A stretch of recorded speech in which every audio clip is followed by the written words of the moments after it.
अस्सलाम वालेकुम मेरे भाइयों और बहनों। आप लोगों के लिए GDRFA ने दुबई के अंदर इतना बड़ा प्रोग्राम कर दिया है ना, आप लोग यहाँ और वहां जाने की जरूरत नहीं। आप तो यूनाइटेड अरब इमारात गवर्नमेंट ने जैसे ही अपडेट जारी कर दिया है, सारे कंपनी को नींद हराम हो चुकी है, क्योंकि गवर्नमेंट ने एक बहुत बड़ी अपडेट जारी किया है। छुट्टी से रिलेटेड भी एक बहुत बड़ी खबर सामने आ रही है, और ड्यूटी से रिलेटेड जो अपडेट है, जो नियम है, वो भी आपको इस वीडियो में बताने वाला हूँ। दूसरा जो कामगारों के लिए खुशखबरी है, वो भी इस वीडियो में बताने वाला हूँ। तो प्लीज़ इस वीडियो को जरूर शेयर कर देना, सारे वर्करों तक इस तरह का इन्फॉर्मेशन मिलना चाहिए। यूएई में किसी भी जगह पर आप काम कर रहे हो, आप अजमान में हो, रास अल खैमा, फुजेरा, अबू धाबी, उमल क्वीन, कहीं पर भी हो, तो सारे लोगों पर ये नियम लागू होता है, क्योंकि ये सेंट्रल गवर्नमेंट का रूल है। ये गवर्नमेंट जो बनाई है, यानी यूएई गवर्नमेंट बनाई है।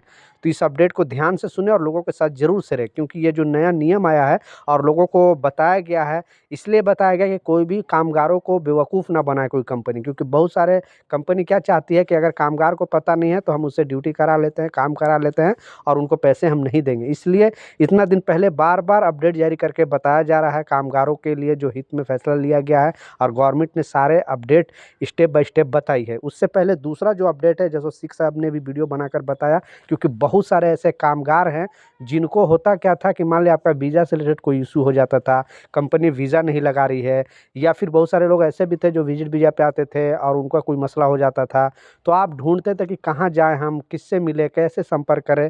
तो अब जीडीआरएफ की टीम ने बहुत जगह पे आपकी गाड़ी लेकर भी जाएगी, यानी आपके कैंप वगैरह में भी वीज़ा से रिलेटेड कोई भी इशू है, या अभी लेबर लॉ से रिलेटेड भी अगर कोई इशू है, तो वहाँ पर भी आप कंप्लेंट दर्ज कर सकते हो। बेसिकली एक वैन टाइप पे गाड़ी रहेगा, और आपके लेबर कैंप वगैरह में जैसे जबल अली है, सोनापुर है, और भी बड़े बड़े लेबर कैंप है दुबई के अंदर, अबू धाबी के अंदर भी है, बहुत सारे चाइना कैंप है, वर्कर्स विलेज है, आई कार्ड है, इस जगह पे भी वहाँ पे जाएगा, और उनका जो प्रॉब्लम है, उनका जो सिस्टम है, वो सुनेगी, और उसके हिसाब से आपको वहाँ पे कानूनी सलाह दिया जाएगा। तो ये अपडेट कैसा लगा, नीचे कमेंट सेक्शन में ज़रूर बताना। दूसरा जो अपडेट है, क्योंकि जैसा मैं बताया, यूएई गवर्नमेंट ने एक बहुत बड़ा डिसीजन लिया है, स्ट्रॉन्ग डिसीजन लिया, जबकि ये चीज़ अभी बहुत टाइम बाकी है। उसके बाद ही कम से कम 3 बार अपडेट जारी करके बताया गया है दुबई गवर्नमेंट द्वारा, ताकि कोई भी कामगारों को जो ये कंपनी है वो बेवकूफ़ ना बना सके। क्योंकि बहुत सारे कंपनी ये चाहती है कि अगर कामगार को पता नहीं होगा तो हम उसे देंगे ही नहीं। तो क्लियरली अपडेट जारी करके बता दिया है कि यहाँ पे जो ड्यूटी का टाइम टेबल है, लेकिन लोग बोलेंगे नहीं तो ये तो हर साल होता है, यानी हर साल रमज़ान के दिनों में 6 घंटा ड्यूटी होता है। लेकिन इसमें कुछ यूनिक चीज़ है, क्योंकि यहाँ पे जैसा आपको मालूम है कि जितने भी यहाँ पे कामगार हैं, सिर्फ ऐसा नहीं कि जो मुस्लिम भाई रोज़ा रहते हैं उनको ही 6 घंटा ड्यूटी होती है, यानी जो 8 घंटा बेसिक ड्यूटी है उसे घटाकर 6 घंटा कर दिया जाता है। जितने भी यहाँ पे कामगार हैं, वो किसी भी धर्म से हो, किसी भी जाति से हो, किसी भी देश से हो, सारे लोगों पर यूए गवर्नमेंट ने ये लॉ लगाती है। और उसके अलावा अगर कोई ओवर टाइम करना चाहे, या कंपनी की अगर मर्जी है, तो ओवर टाइम करा सकता है, लेकिन कामगार की मर्जी होनी चाहिए।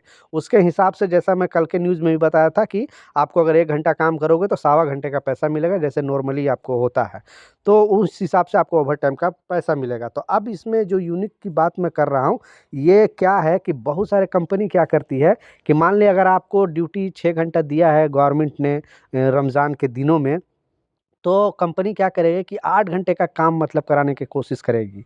यानी 6 घंटे की ड्यूटी में जो प्रोडक्शन है, क्योंकि बहुत सारे ऐसे कामगार हैं जिनको एक टारगेट दिया जाता है कि आपको इतना काम करना है।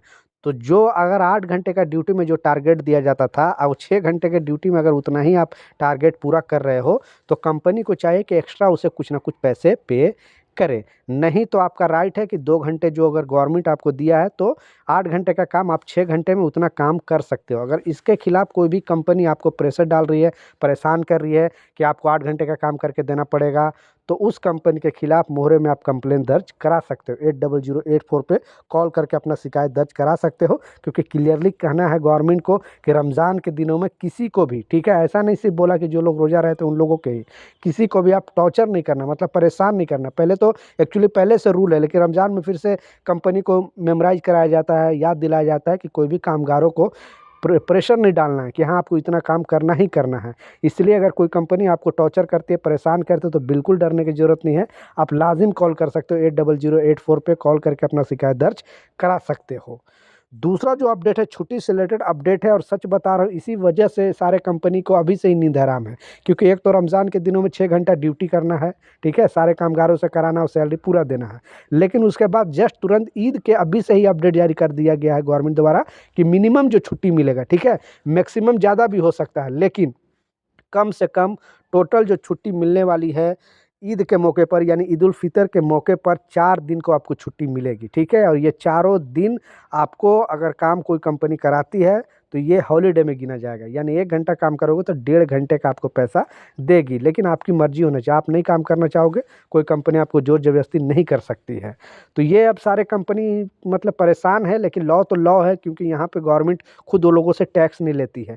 दूसरी जगह वो लोग बिजनेस करने जाएंगे, कंपनी खोलेंगे तो उनको कितना टैक्स देना पड़ता है, कितना पैसे का बचत होता है कंपनी को ये भी सोचना चाहिए।